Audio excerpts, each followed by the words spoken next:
Hello mga friends, ito na naman ako. Para lang ako kabuti, pasulpot-sulpot na lang kung kailan sipagin. At ayan na nga, nagre-ready na si Inday dahil may work today. So sa McDonald's pa rin naman ako nag-work dito. Walang iwanan McDonald's, talagang love ko to. So closing ako for today's video, 2 to 10 p.m. yung shift ko. So parang maikling a day in my life lang to sa work. 1:30 p.m. na niyan, 30 minutes before duty, kailangan ko nang umalis. Dahil nga lumipat na kami ng bahay, medyo napalayo yung work ko. At ayan na nga for the snow na talaga. Anong iniisip mo dyan, Inday? So for today's video nga, dito ako naka-duty ngayon. So may Walmart, may McDonald's sa loob niya. Minsan naman dun sa isang store namin na McDonald's na may drive-thru. At ayan na nga, super bilis ng transition break ko na agad, diba? Ang galing.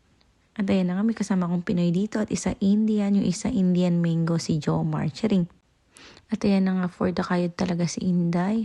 Kaya naman thank you talaga sa McDonald's JDB org noon sa Pilipinas.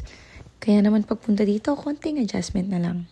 Hindi uso ang salitang maarte dahil lahat talaga ng bagay kailangan mo gawin. Hindi rin pwedeng maging tamad dahil ang daming bayarin. Diyos ko po, rude. Kaya naman for the work lang ang person. Kaya yung mga lagi nang hihingi dyan, na akala na maraming pera, huwag nyo na po ako utangan, please. Dahil ako po ay mabilis mauto, charing. Tapos nung ako na yung mag-chat, hindi na po kayo nagsisin. Hindi naman po ako mangungutang, mangangamusta lang. Huy, hindi ko alam kung pwedeng mag-video dito pero sorry na agad sa GM ko. At buti na nga lang, di na masyadong busy dahil tapos na yung holidays. At nung mga oras na nga yan is malapit na kaming umuwi. Kaya nga mabilis lang naman yung transition at ayan na nga pauwi na ako. Binibilisan ko na nga nung time na yan dahil nasa labas na sila. Paano ba naman kasi last 5 minutes ang dahil pang customer na humabol. So sa ganyan lang umiikot yung buhay namin dito. Work, bahay, work, bahay. Minsan lumalabas-labas din naman pag may time. Pero ngayong winter nga, medyo nakakatamad lumabas bukod sa malamig na. Delikado pa yung daan.